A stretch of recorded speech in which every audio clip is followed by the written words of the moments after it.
അർജുന അശോകർ, ബാലു പറയീസ്, അനശ്വരരാജനൊക്കെയുള്ള ഇത് കോൺഗ്രസിൻ്റെ രസമാണ്. ഒരു പടം മേശിയിലേക്കും എനിക്ക് ഇഷ്ടപ്പെട്ടുണ്ട്. അതായത് ഒരു ഇടുക്കി സ്റ്റൈല് ഒരു കഥാപശ്ചാത്തലം അവിടെ പറഞ്ഞു പോകുന്നത്. അപ്പോൾ അതിൻ്റെതായിട്ടുള്ള ഒരു രസങ്ങളൊക്കെ പടത്തിൽ വരും. അത്യാവശ്യം ഇരിക്കാനുണ്ട്. എനിക്കൊരു ഫാമിലിക്കൊക്കെ അത്യാവശ്യം കണ്ടിരിക്കാൻ പറ്റിയ ഒരു പടമായിട്ടാണ് എനിക്ക് തോന്നിയിട്ടുള്ളത്. കുഴപ്പമില്ല. കോമഡിയും കാര്യങ്ങളൊക്കെ അനശ്വര ആൻഡ് അവരുടെ വളരെ ഡിഫറെൻ്റ് ആയിട്ടുള്ള അഭിനയിച്ചത് വളരെ നമ്മൾ കാണാത്ത ഒരു ക്യാരക്ടറാണ്.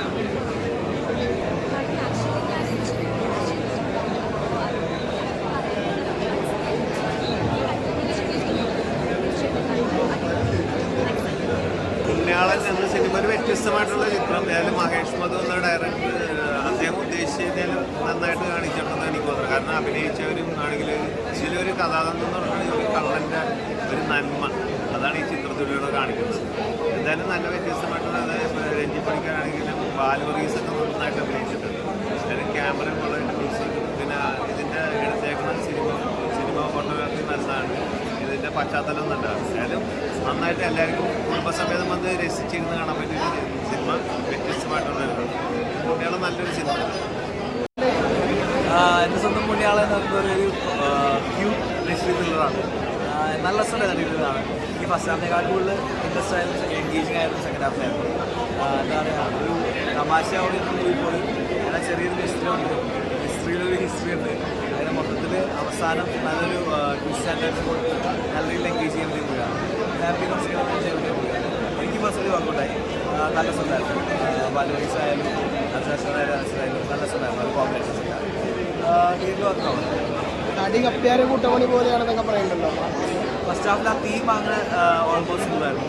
സെക്കൻഡ് ഹാഫിലേക്ക് വരുമ്പോൾ കഥയുടെ ഡിഫറൻസ് വരുന്നുണ്ട്. അത് നമുക്ക് ശരിക്കും ഫീൽ ചെയ്യാൻ പറ്റും. അതാ പറയുക, എനിക്ക് ഫസ്റ്റ് ഹാഫിനേക്കാൾ കൂടുതൽ എനിക്ക്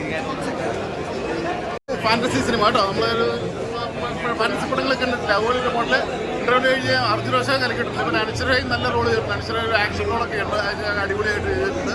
ഒരു വൺ ടൈപ്പ് ഫാമിലി ആയിട്ട് കാണാൻ പറ്റിയ ഒരു പടം. ഫാമിലി ആയിട്ട് വന്നാൽ ചിരിക്കാനും എല്ലാം ഉണ്ട്. നല്ലൊരു കേട്ടോ, കുഴപ്പമില്ല. എൻ്റർടൈനറാണ്. നമ്മുടെ അർജുന അശോകനെ തകർത്തെടുക്കുക. സെക്കൻഡ് ഹാഫിൽ അർജുന അശോകൻ വരുന്ന പിന്നെ ബാലു വർഗീസ് എല്ലാം നനഞ്ചിട്ടുണ്ട്. അനശ്വരൻ്റെ ടൈമാണിപ്പോൾ. ആ അച്ഛൻ്റെ കാസ്റ്റിംഗ് ശരിയായില്ല. നല്ല മെസ്സേജ് ഉണ്ട്. അവസാനം കോമഡി ടെല്ലറാണ്. അനശ്വരയുടെ പ്രകടനമൊക്കെ നിങ്ങൾ ഇഷ്ടപ്പെട്ടോ? അനശ്വര ടൈമാണല്ലോ. രേഖാചിത്ത് നല്ലതായിരുന്നു, ഇത് നല്ലതായിരുന്നു, നന്നായി ചെയ്തിട്ടുണ്ട്. അടുത്ത ഉപയോഗിച്ചെന്നാണ് പറയാം. എനിക്ക് ഇഷ്ടപ്പെട്ടു. നല്ല എൻ്റർടൈനറാണ്. ഒപ്പം നല്ലൊരു മെസ്സേജ് കൊടുക്കും. ഫാമിലീസിനൊക്കെ കയറാൻ പറ്റുന്ന ഫാമിലി കൂടുതൽ കാണും. ഫാമിലിയോടെ ശരിക്കും എനിക്കൊന്ന് ക്രിസ്മസ് ആക്കണമെങ്കിലുമായിരുന്നു. ക്രിസ്ത്യൻ പശ്ചാത്തലമുള്ളത്. ഈ അടി കപ്പിയാരെ കൂട്ടമണി പോലെയാണെന്നൊക്കെ പറയലേ. അതുപോലെ നല്ല വേറെ ടൈപ്പാണ്. അങ്ങനെ പറയാൻ പറ്റില്ല. വേറെ ടൈപ്പ് ജോണറാണ്. കോമഡി ആയിട്ടുള്ളതാണ്. അത് അതിൻ്റെ റിസൾട്ട് വന്നിട്ടുണ്ട്. അനശ്വര ആയാലും അർജുനായാലും ബാലു ആയാലും എല്ലാവരും നന്നായിട്ട് മികച്ച പെർഫോമൻസ് തന്നെയാണ്. കോമഡി ആയിട്ട് പറയാൻ പറ്റില്ല, എന്നാൽ തന്നെ നല്ല കോമഡി ഉണ്ട്. വർക്കൗട്ട് ആയിട്ടുണ്ട്, നല്ല രീതിയിൽ വർക്കൗട്ട് ആയിട്ടുണ്ട്. ഒരു ഫാമിലി ആയിട്ട് കണ്ടിറങ്ങാൻ പറ്റുന്ന, പ്രസൻ്റ് ആയിട്ട് കണ്ടിറങ്ങാൻ പറ്റുന്ന ഒരു സിനിമയാണ്. കുടുംബത്തോടൊപ്പം കുട്ടികളോടൊപ്പം ഒക്കെ ഒരുപോലെ ചിരിച്ച് കണ്ടിറങ്ങാൻ പറ്റുന്ന പഴയ കാലത്തെ ബേസിൽ ജോസഫ് അല്ല ഇപ്പോഴത്തെ ബേസിലിൻ്റെ ഓഡിയൻസ് ഉണ്ടല്ലോ. അല്ലെങ്കിൽ ഈ പറഞ്ഞ പോലെ ദിലീപ് ഏട്ടൻ്റെ സിനിമകൾ ഒരു കാലത്ത് നമ്മൾ കണ്ട് എൻജോയ് ചെയ്തിരുന്ന ടൈപ്പ് ഓഫ് ഒരു ജോണർ, ആ ജോണർ തിയേറ്ററിൽ നമ്മൾ മിസ് ചെയ്യുന്നുണ്ട്.